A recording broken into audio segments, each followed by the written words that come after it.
what will I say? Is anyone gonna watch this?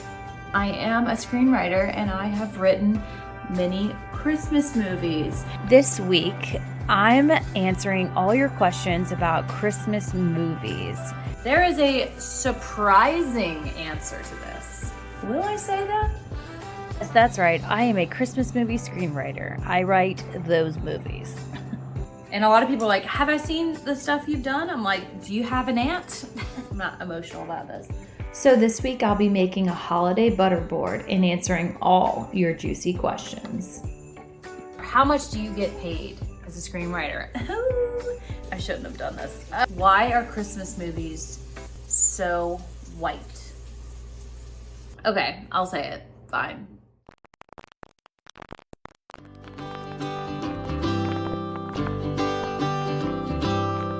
I'm Caitlin. And I'm Cassie. And we're the DIY sisters. People coming over tonight for a little Renaissance party, sneak peek of the Christmas decorations. And it is that time of year. So let's get started on this butter board and answering your questions.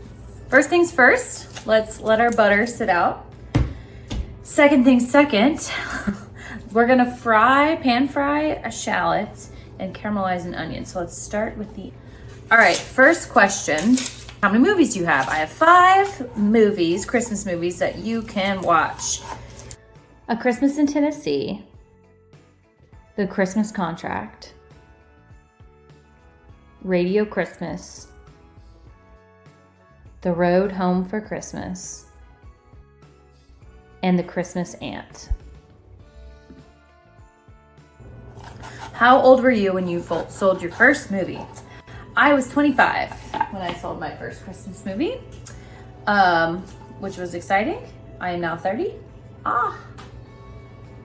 Onions. Okay, next question. Ooh, a juicy one. Are there any cast that you wouldn't want to work with again? Oh, I will say there's been a lot more, will I say that? What will I say? Is anyone gonna watch this? Okay, I'll say it, fine. There have been a few directors that I will not work with again. That's all I'm gonna say. And there are of course some producers I won't work with either, but most of that has to do with not necessarily even personality differences, but like just the way that they do things. God, this onion. Talk about drama. If I was an actor, just like make me chop an onion and then you could just go, oh my God. Luckily, oh my gosh. Film is such a, wow. I just did my makeup. I'm mad at myself. I should have done this before I did my makeup. Well, that's unfortunate. Okay, next question. Which movies of yours is your favorite? It's a hard one. Not because I love all my movies. I can tell you which one's my least favorite for sure. But I honestly, they're special in different ways. I think at the end of the day, my favorite movie is A Christmas in Tennessee because I just think the plot is really good in that one. And that one had quite a a few good things going for it. So any movie that you ever watch, it's dependent on 3 different things: the script, the actors, and the director. Like at the end of the day, if a movie is bad, you can blame one or more of those facets. And it is kind of amazing how you can have great actors and great writing and a bad director and it could really ruin it. And more often than not, you have great director, great writer, bad actors, and you're like, how? And then, you know, any combination of those 3 things can make a movie bad. So when you have a combo of all 3 that are really good, it really makes the movie good. And I will say that I do think the actors were really great and the director was fantastic on that film. And so I think that movie stands out. I also like the plot. I think it was a little different than a lot of the other Christmas movies you see. You know, there's kind of like a mystery. I always put in kind of a mystery in my movies. I'm still crying. Oh, these onions. Hold on. What? Yeah, you know how these viral things go. People watch a cute, uplifting story about a little girl who thinks her mommy makes Santa's favorite cookies, and people just keep sharing it. I should have done the onions and then done my makeup. Onions, then makeup. Onions are being caramelized and the shallots are frying as we speak. Lord have mercy on my soul. So let's get started on the butter. Ooh, let's skip to a juicy one. I'm not gonna lie, I told my friend to ask this because this is an interesting question. Got my butter. Why are Christmas movies so white? There is a surprising answer to this. You might think the simple answer is people are racist in this country, and you're not wrong. But that's not really the why. That's part of it, sure, that they rate better, like you get more viewers. The real reason why Christmas movies are so white is because of France. I know, I told you it would surprise you. France, I know you're like, and the French people, please don't be offended if any French people are actually watching this, but the answer comes down to shocking money. So turns out France buys the majority of Christmas movies from American and Canadian production companies. So whenever they sell domestically, like to Hallmark or to Lifetime or whoever is playing it, they also need to do an international sale. Let me check on the onions. The sales, right? So you have to make a domestic sale, which is to your Lifetime, Tubi, Hallmark, Netflix, whoever you're making a sale to, and then you have to do an international sale. And the reason why is because the license fees, or how much money that the networks pay you for this movie, is not high enough to cover the actual costs. So you have to make a domestic sale. Sorry, you have to make an international sale in order to make these make sense. Who is the biggest international buyer in the Christmas market? It is France. And unfortunately, the sun is shining. Unfortunately, they don't like movies that aren't with white people. So it comes down to a fiscal thing. So when producers are like, the network's like, hey, we want more, black characters. We want more, that, whatever, diverse of any kind. And producers go, okay, but I did this movie for you already, and this has 2 black leads, and I can't sell the international license for it. I can't run my business this way. I have to do a white movie with white people. And that is how they get stuck in this hole. There's so many Christmas movies right now anyway that France kind of has their pick of the market, and it doesn't rate as well for them in their country. And if there any French people are watching, you can let me know what this perspective is on your side. But honestly, I've had a movie where we couldn't sell international and my producer just had to take the loss. And it's almost like that's what you have to do in order to advance television, but it's so pathetic that that's the reality. So I know it sounds weird, but that is why when you go on Hallmark or Lifetime and you see, a lot of the white, especially the ones that are acquisitions, so movies that production companies make without having sold any kind of license deal, they usually will go with the white character because they have to be certain that they're going to get some kind of, they're going to sell something. It's one of those ridiculous cycles. It's like the cycle, of white privilege and why things are harder, why it's harder to get better is because, these production companies can only take so many losses. I mean, they're businesses at the end of the day. And a lot of the people I work with do make losses and when they make a black film, but they do it anyway because they, it's important. And you're like, well, that can't be the only reason to make movies. So, blame France. Okay, next question. Do you write anything else? Yes, I do. I haven't sold anything else that's been made. Christmas movies are easier to sell because obviously there is a deadline to them and a lot of people do them. So you have a lot of different markets that all want Christmas movies and they all need them every single year. There's no limit on, there's no maybe next year. It's Christmas is coming. So we need movies. And they rate well with people, right? Everyone wants to put on a nice little holiday movie while they're decorating the tree or, whatever it is. So it's easier to sell. You know what I mean? But it's still difficult to sell, especially these days, but it's still easier to sell. So yeah, I write a lot of different stuff. I write pilots. I have a lot of pilots. I have a few other features, but Christmas movies are, it's nice that my parents like them. I gotta be honest, my parents and their friends love to watch them. And so, and a lot of people are like, have I seen the stuff you've done? I'm like, do you have an aunt? She has. Do you like One Tree Hill? That was a fun movie, by the way. All right, next question. How did you get started writing Christmas movies? I worked at Lifetime, so that's a pretty simple answer. So I was working there as a coordinator, which is kind of like the lowest level employee, and I was on the scripted team, and we were doing Christmas, and we read, a million scripts, so many submissions. We were only greenlighting 10 movies, 6 movies actually. We had to go through all of them and narrow them down, and it was very like gauntlet style. You like fight for your favorite ones. But in all honesty, I read a lot of bad ones. I wasn't planning on it, but I read all of these and I was like, I can write a better movie than this. And then I was just told myself, I was like, okay, prove it, do it. Write a better movie, like write it. So I just wrote a couple Christmas movies. And then for the next year, and then my team was really supportive and they told me to submit it. And I did, and then they got greenlit, which was crazy. I submitted 2 movies and they did both of them, and we only had 10 slots that year. And I think I was overcome with support from the entire A&E family. And still to this day, I absolutely love everyone over at A&E and Lifetime. They're fantastic people.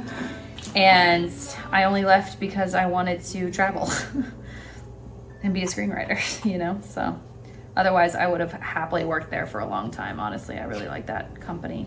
They're really great. All right, now I'm gonna chop up some figs. If I had fresh figs, I'd do fresh figs, but they're out of season. So we're gonna do dried figs. And yeah, let's do another question. Do you ever get sick of the holidays? That's an interesting one. Yes and no, right? So I love the holidays season in general.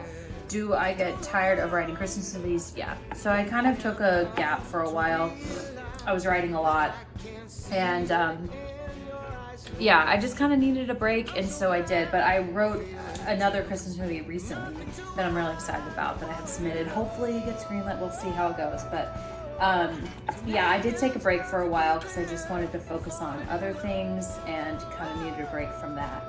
However, it turns out though, it kind of gets you in the holiday spirit. So for me, when I'm writing, I gotta listen to whatever, it sounds like what you're writing. And so that means that whenever I'm writing Christmas, I'm listening to Christmas movies. And sometimes I'm writing Christmas in July. So I'm literally listening to Christmas music in July. That happened to me recently. I wrote a movie, it was in September. It's funny how I feel like you should get sick of it, right? That should make you sick of Christmas, but I don't know, kind of just puts you in the holiday spirit. All right, now let's cut up this pomegranate. I haven't done this in a long time, so. And let's look at another question. Why doesn't Mrs. Claus have children? Interesting. This doesn't necessarily have to do with me, but I don't mind talking about it. Here's my question. Why are we not asking why Santa doesn't have children? Why you gotta be on Mrs. Claus? Don't roll your eyes at me. Granite has been acquired. Okay, and somebody asked, what is your favorite Christmas movie other than your own? And the answer is simply Elf. Who doesn't love Elf? I don't think I need to explain why I love Elf. It's Elf. Okay, another question. Where do you get your inspiration from? I honestly get my inspiration from titles, and I know that sounds stupid, or maybe that makes sense. So if you know Christmas movies, you know that they usually have like a very reindeer Christmas, or like in my instance, my movies, a Christmas contract. The Christmas contract. Get your own movie right, Cassie. Get your own movie right. So I liked the idea that, you know, there was literally a legal contract that they had to come up with to be like fake, in a fake relationship for Christmas. And then the same with Radio Christmas. I just like the sound of that, and the idea that our main character works at one of those like Sirius FM style radio Christmas that plays Christmas all year. And I was just like kind of ran with that. So I think those are fun. You also have to know that titles change. So like what, you know, like someone's inspiration for a title isn't necessarily the end. But like for me, A Christmas in Tennessee, I originally wrote as a Smoky Mountain Christmas, but that was already a movie. It was still a hard movie. So we had to change it to A Christmas in Tennessee. But almost all my other ones have been what I wrote, like Radio Christmas, The Christmas Contract, Road Home for Christmas. Those were all my original titles. Now let's add a little bit more balsamic. A little bit more. We didn't add any.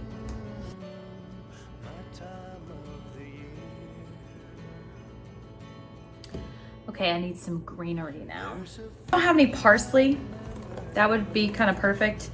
But I have just like salad, so I think I'm just gonna make them really tiny and spread it over so that it's pretty. You know, no big deal. All right, let's answer a question while I do this. What's the hardest part about writing a Christmas movie? You have to live in a world, you know, there's some restrictions, right? So it's a wholesome movie, right? So people can't be going around doing crazy stuff. You know, it's rated G, so you have to think about, you're watching it with your family, like, how can I make their dialogue as realistic as possible without, you know, making anything too serious? You know, like, or, you know, something I don't touch personally is I don't touch those like romances where the guy already has a girlfriend and then they fall in love. Like, to me, that's an interesting storyline to explore, not for Christmas, in my opinion, because the line of like cheating and messed up stuff is really thin. And so I avoid that storyline because I think in the Christmas space, it's just like you can't get too in the weeds like you would in real life. And I think that that's something I always shy away from because I don't like it as a Christmas movie trope. You know, fast. Where can we watch the movies? I want to watch movies. So they're on various spots. So for the most part, they're airing on Lifetime. So if you have cable, you can find them and record them because it might be kind of weird times. And then I believe they're also on the Lifetime movie app as well. So if you have a smart TV, and I believe that they're free during Christmas. So you can literally go and watch them on that. I'm gonna salt it. I should have salted it before I did everything, but I forgot. All right, and another question. How much do you get paid as a screenwriter? So basically you have to look at how much a screenwriter gets paid versus the budget. So I'm not WGA, but I still like to follow WGA percentages because it's just industry standard, it's easier. So these films are anywhere from like 1.1 to 1.5 million in budget. And then you have to think a screenwriter gets anywhere from 3 to 6%, depending on how good of a negotiator they are. So there you go. That's how much screenwriters get paid in the Christmas movie space. So if you're getting less than that, my first offer when I sold one of my movies, one producer offered me less than 1% of the budget. And I think that they didn't know that I knew the budget. They were like, oh, she's young, she doesn't know anything. But I worked at the network.